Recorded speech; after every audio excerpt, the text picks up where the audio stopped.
कि जहां तक मतदाताओं की बात है, हिंदुस्तान में 60% से ज्यादा वोटिंग होती है।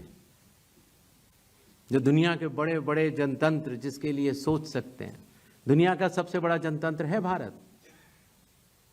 दुनिया का सबसे बड़ी मतदाता सूची हमारे पास है, लगभग 90 करोड़ से 100 करोड़ के बीच में।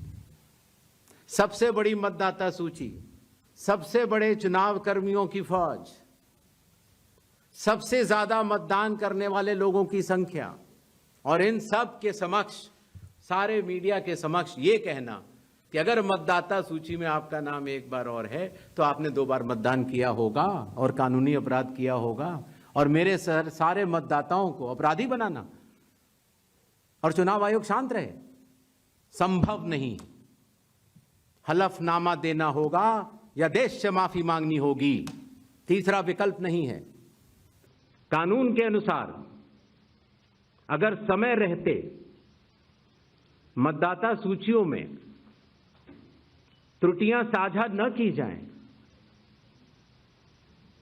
मतदाता द्वारा अपना प्रत्याशी चुनने के 45 डेज के भीतर माननीय उच्च न्यायालय में चुनाव याचिका दायर न की जाए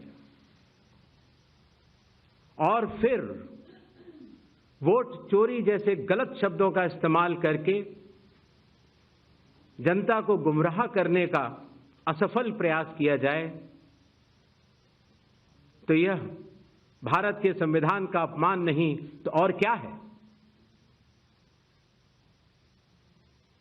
जहां तक कि मशीन रीडेबल मतदाता सूची का सवाल है, माननीय सुप्रीम कोर्ट 2019 में ही कह चुका है कि यह मतदाता की निजता का हनन हो सकता है। Voter privacy can be breached. हमने कुछ दिन पहले देखा कि कई मतदाताओं की फोटो उनकी अनुमति के बिना मीडिया के समक्ष रखी गई, उनके ऊपर आरोप लगाए गए, उनका इस्तेमाल किया गया। क्या अपनी माताओं, बहुओं, बेटियों सहित किसी भी मतदाता की सीसीटीवी वीडियो चुनाव आयोग को साझा करनी चाहिए क्या?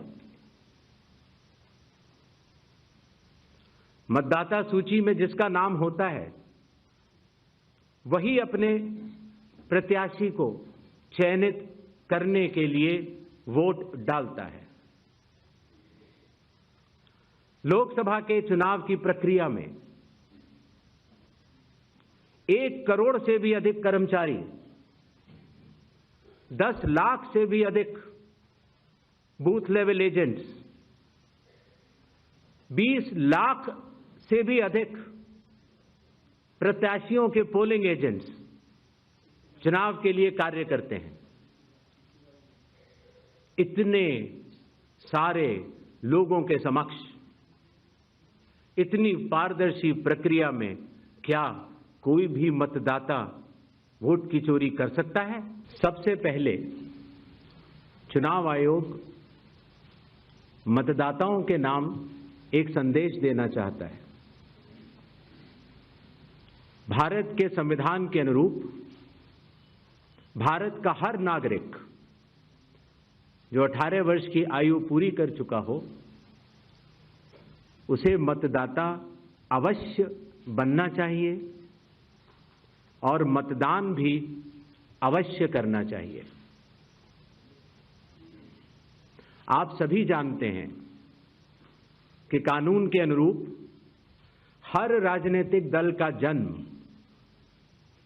चुनाव आयोग में रजिस्ट्रेशन से ही होता है। तो फिर चुनाव आयोग उन्हीं राजनीतिक दलों में भेदभाव कैसे कर सकता है? चुनाव आयोग के लिए न तो कोई विपक्ष है, न तो कोई पक्ष है, सब समकक्ष हैं। चाहे किसी भी राजनीतिक दल का कोई भी हो, चुनाव आयोग अपने संवैधानिक कर्तव्य से पीछे नहीं हटेगा। कुछ मतदाताओं द्वारा दोहरे मतदान के आरोप लगाए गए, सबूत मांगने पर जवाब नहीं मिला। ऐसे मिथ्या आरोपों से न तो चुनाव आयोग डरता है और न ही कोई मतदाता। जब चुनाव आयोग के कंधे पर बंदूक रखकर भारत के मतदाताओं को निशाना बनाकर राजनीति की जा रही हो, तो आज चुनाव आयोग सबको स्पष्ट करना चाहता है कि चुनाव आयोग निडरता के साथ सभी गरीब, अमीर, बुजुर्ग, महिला, युवा सहित सभी वर्गों और सभी धर्मों के मतदाताओं के साथ बिना किसी भेदभाव के चट्टान की तरह खड़ा था, खड़ा है और खड़ा रहेगा। चुनाव आयोग जो कि एक एक मतदाता को ढूंढकर उसका वोट डलवाता है। आपको पता है, अरुणाचल प्रदेश का एक गांव है मालेगांव, जहां सिर्फ एक मतदाता बहन के लिए पूरा चुनाव आयोग 2 दिन तक ट्रैकिंग करके जाता है और उनका वोट लेके आता है।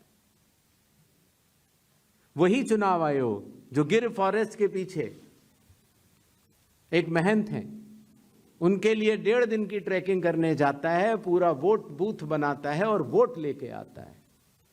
उस कर्मठता से, और आज से नहीं 75 सालों से, उस विरासत से, कर्मठता से कार्य करने वाले चुनाव आयोग के ऊपर अगर निराधार आरोप आप मतदाता सूची और मतदान को मिला के और जनता के सामने अगर ये कहें कि चोरी हो रही है, तो ये गलत बात है। जनता सब समझती है। किसी व्यक्ति के अगर 2 जगह वोट भी हों तो भी वो एक ही जगह वोट करने जाता है। 2 जगह वोट करना कानूनी अपराध है। और अगर कोई भी व्यक्ति ऐसा कहता है तो सबूत तो चाहिए। सबूत मांगा था, मिला नहीं।